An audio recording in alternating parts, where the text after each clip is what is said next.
नमस्कार, मैं हूं आपके साथ अनुष्का और आप देख रहे हैं न्यूज समाचार जनता की आवाज। आइए रुख करते हैं आज की खास खबरों की ओर।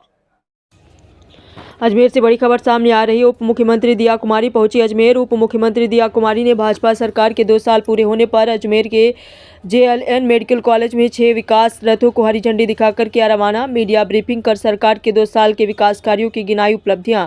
उप मुख्यमंत्री दिया कुमारी ने कहा, सरकार के 2 साल के कार्यकाल में नहीं हुई कोई पेपर लीक की घटना। 90,000 नौकरियां दी गई और लगभग 1.5 लाख पदों पर चल रही भर्ती, लेकिन एक भी पेपर नहीं हुआ लीक। अपराध में भी आई कमी, महिलाओं के क्राइम में आई गिरावट। राजस्थान के मुख्यमंत्री भजनलाल के कुशल नेतृत्व में से व्यापार, टूरिज्म, रोजगार सहित कई क्षेत्रों में बेहतर हुआ विकास। बजट घोषणाओं के वादे किए पूरे। जन कल्याणकारी योजनाओं का जनता को धरातल तक पहुंचाया फायदा। कार्यक्रम में केंद्रीय कृषि व किसान कल्याण राज्य मंत्री भागीरथ चौधरी, विधानसभा अध्यक्ष वासुदेव देवनानी, विधायक अनीता बघेल, मेयर ब्रजलता हाडा, जिला कलेक्टर लोकबंधु सहित कई भाजपा नेता व अधिकारी मौजूद रहे। सभी प्रकार के और लहरा रही है विकास की अपार संभावनाएं, जिससे विकसित राजस्थान के निर्माण में इस इलाके की भूमिका साबित हो रही है महत्वपूर्ण। सड़क सुरक्षा पहली प्राथमिकता। परिवहन एवं सड़क सुरक्षा विभाग राजस्थान सरकार की ओर से सड़क सुरक्षा अभियान 11 दिसंबर से 25 दिसंबर तक चलाया जा रहा है। सड़क सुरक्षा हम सबकी प्राथमिकता। आप सबसे निवेदन है, सड़क सुरक्षा नियमों का पालन करें।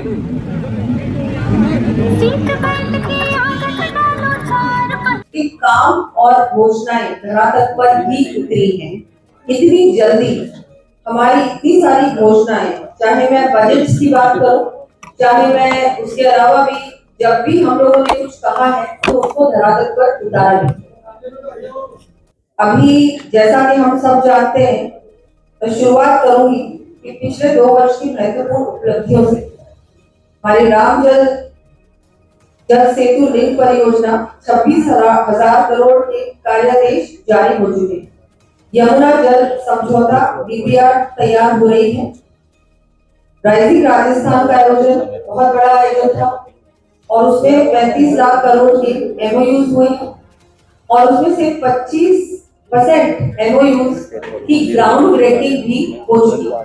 ये मुझे लगता है बहुत बड़ी उपलब्धि। पहली बार किसी इस तरह की बड़ी समिट जब ऑर्गेनाइज हुई है, पहले भी हुई है, लेकिन फिर उसके बाद देखा गया है कि 3 से 4% ही उसके कुछ MOU सचमुच में साकार हुए, ग्राउंड ब्रेकिंग कर पाए। लेकिन हम लोग दावे के साथ कह रहे हैं कि कम से कम 8 लाख करोड़ के MOU से ग्राउंड ब्रेकिंग भी कर दी। 22 नवीन नीतियों के माध्यम से विभिन्न क्षेत्रों में निवेश भी बढ़ा है। 22 हमारी नीतियां हैं, जो नई नीतियां 2 वर्षों में हम लोगों ने जिनको पॉलिसीज को लॉन्च किया है, और वो सिर्फ लॉन्च नहीं हुई है, वो भी धरातल पर शुरू हो चुकी है। प्रवासी राजस्थान दिवस का आयोजन बहुत बड़ा आयोजन था। पहली बार राजस्थान में एक दिन है जो कि 10 दिसंबर है। वो हर वर्ष 10 दिसंबर को प्रवासी राजस्थान सम्मेलन होगा। वहां पर बहुत सारे हमारे जो प्रवासी राजस्थानी हैं उनको सम्मानित भी किया गया और उनसे निवेदन किया गया है कि मुख्यमंत्री जी ने भी और हम सब ने मिलकर भी कि आप लोग फिर से अपनी मातृभूमि में आए और आप इन्वेस्ट भी करें और बहुत अच्छा काम आप लोग आके दोबारा से अपनी मातृभूमि में आए और हमारी आपकी यहाँ की माटी है जो आपको उगा रही है और आप लोगों को हम अब राजस्थान तैयार है पूरी तरह से हर प्रकार से, तो आप लोग जरूर आए। तो उन्होंने भी पूरा आश्वासन की मात्रा को 15 ग्राम से बढ़ाकर 25 ग्राम प्रति पैकेट किया। मुख्यमंत्री अमृत आहार योजना में आंगनबाड़ी केंद्रों पर बच्चों को सप्ताह में 5 दिन गर्म दूध उपलब्ध करवाया जा रहा है। राज्य में 1000 नए आंगनबाड़ी केंद्र स्वीकृत। पुरानी आंगनबाड़ियों की मरम्मत के लिए इस वर्ष 50 करोड़ रुपए का प्रावधान बजट में लिया है। पहली बार 50 सालों में आंगनबाड़ियों में मरम्मत हो रही है। ये मैं मानती हूँ बहुत अच्छा काम है, बहुत जरूरी काम। देखिए, हमारी सरकार ये वादे नहीं करती है, हमारी सरकार चाहती है कि राजस्थान में जो जिस तरह से 5 साल में कांग्रेस की सरकार में सड़कें टूटी थी, आंगनबाड़ियों की हालत आपने देखी, स्कूलों की बिल्डिंग्स की हालत आपने देखी। पहली बार हम लोग पूरा सर्वे करा रहे हैं और अब पीडब्ल्यूडी और सारे जो विभाग हैं, शमसा, सारे विभाग मिलकर इनकी रिपेयर्स के लिए अलग से राशि दी गई है। और ये राशि मैं धन्यवाद देना चाहूंगी हमारे प्रशासन का। आप लोगों ने बहुत मेहनत की, आप लोगों ने डीएमएफटी में, आप लोगों ने हर प्रकार से जो अपने ये आता है SDRF में किया। आप लोगों ने हमारी जितनी बड़ी बड़ी कंपनीज हैं उनके फंड से भी आपने प्रयास किया और हर प्रकार से बहुत सारे हमारे भामाशाह हैं, उन्होंने भी आगे बढ़कर, चाहे स्कूल्स की बिल्डिंग्स हो, चाहे आंगनबाड़ी केंद्र हो, उनमें वो भी सहयोग दे रहे हैं। और हमारे एमएलए और एमपीज को भी धन्यवाद दूंगी। आप लोगों ने भी आगे बढ़कर आंगनबाड़ी केंद्रों में, स्कूल्स की बिल्डिंग्स में आप लोग भी अपनी एमएलए लैब और एमपी लैब से सहयोग कर रहे हैं।